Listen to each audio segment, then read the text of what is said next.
Okay. One of the things that I really love about being a traveler and I mean living in Mexico and just being open and curious about other people is I literally just met this person right here. Her name is Nadine. My friends Canada. from Canada. My friends Jody and of course Nestor were coming out of this place called Paprika here in San Miguel de Allende. And this was Nadine, and she knew Jody, and they just embraced each other. And we just ended up having drinks at this bar, Echo in Mexico. Echo in Mexico, and we started talking. And I was like, "Oh, you've got to do a video with me on this specific topic." And you don't know what this topic is, and this is for people just to give you an idea and just to get very clear whether or not Mexico is a home for you. I know this is the type of people that we're going to talk about in this video are not my viewers, so you have nothing to worry about. But it's worth mentioning. Yeah. It's worth mentioning because this type of traveler or expat can be toxic to communities here in Mexico. And so I'm going to let Nadine kind of intro this topic and just give us a piece of her mind, and because it's a very I trust her. I mean, just from the little that I know about her in the hour that we've spoken, this woman. First, tell us a little bit about yourself, the kind of traveler you are, what you're doing here in San Miguel, and some of the adventures you've had, and then we'll talk about these people. You want to sit over here under this tree? Sure, yeah, you bet. All right, so just so we're not dodging cars. Okay.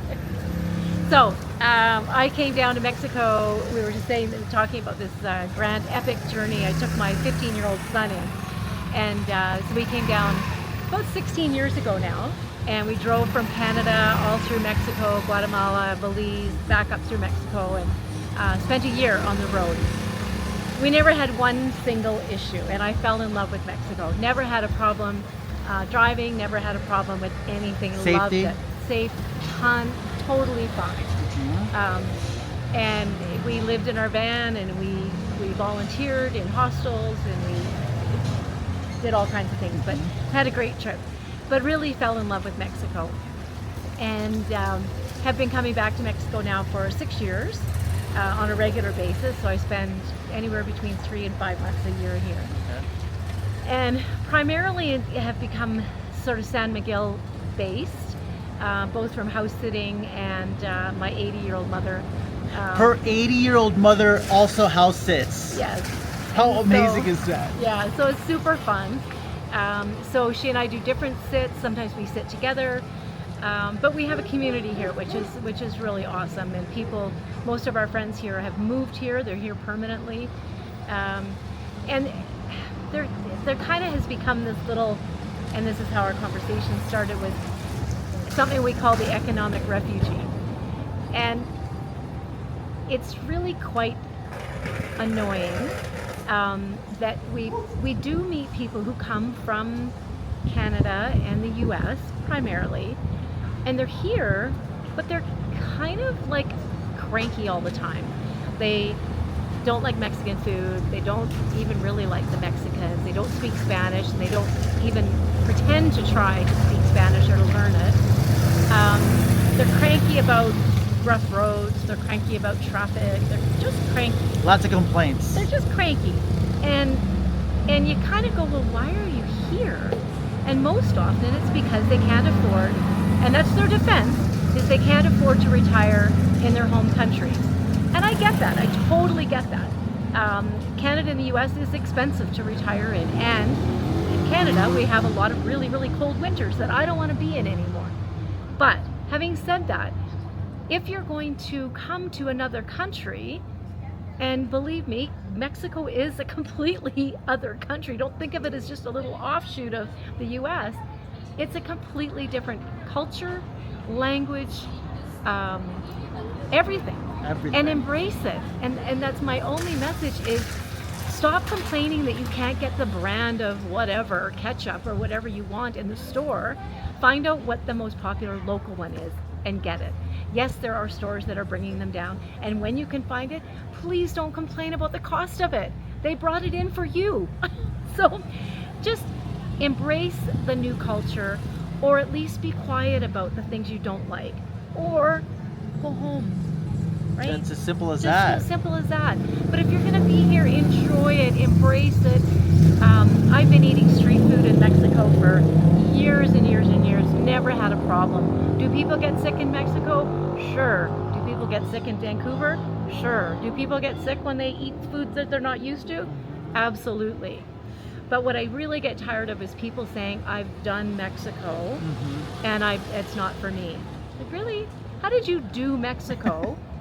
Other than you go to Cancun every year, or you go to Puerto Vallarta every year and you stay in a resort and you eat a bunch of food you're not used to, and you drink more than you're used to doing, and you get sick and you think, Mexico's dangerous. Yeah. To you, I say you're right. It is dangerous. It's bad. You should stay home. Yeah. To the rest of you, come you. on down, because this is the place to be. It is, yeah. I love it. You said it very well. And it's a thing. I just met her. We have never had this conversation before.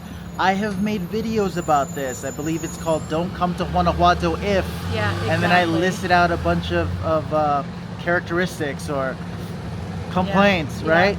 So it's a thing, and you actually put it such a very thing. well. It's an economic refugee. Yeah. Again, there's nothing wrong with the actual logistics of it. It's the expectations that one brings And the disrespect. and the disrespect. Like, if you're going to come here, and again, absolutely no judgment. If you're going to come here and you're going to move into a gated community and live in your little bubble, that's fine.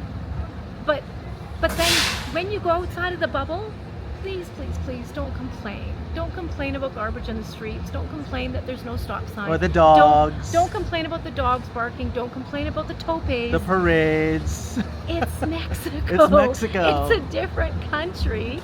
And just embrace it. Yeah. Embrace it, please, please, please. Because they're beautiful people. The hardest working people I think I've ever met in my life. 6-day work weeks are normal. 10-hour work days are normal. I love it. I love everything about it. It will eventually be my home base. Yeah. But at this point I spend, anywhere between 3 and 6 months a year here in different parts of the country.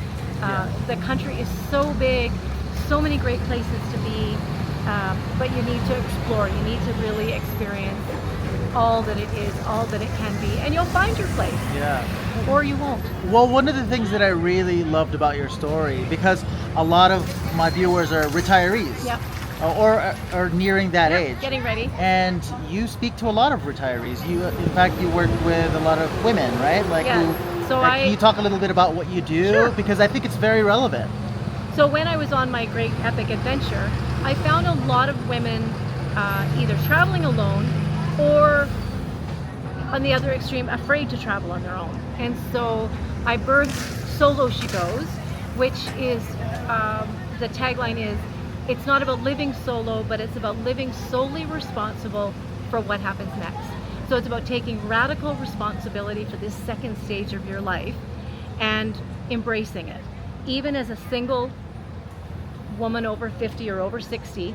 And so that's what I spend all my time doing, is just kind of inspiring, motivating, guiding women through this process of not being afraid to get out and venture out into a world that can be cost effective, can be adventurous.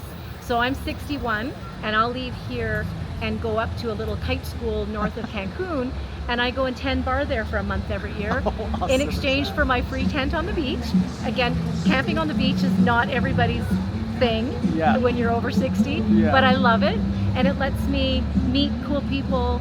I get to kiteboard every day, and I tend bar, which I love, and I'm living basically for free for a month.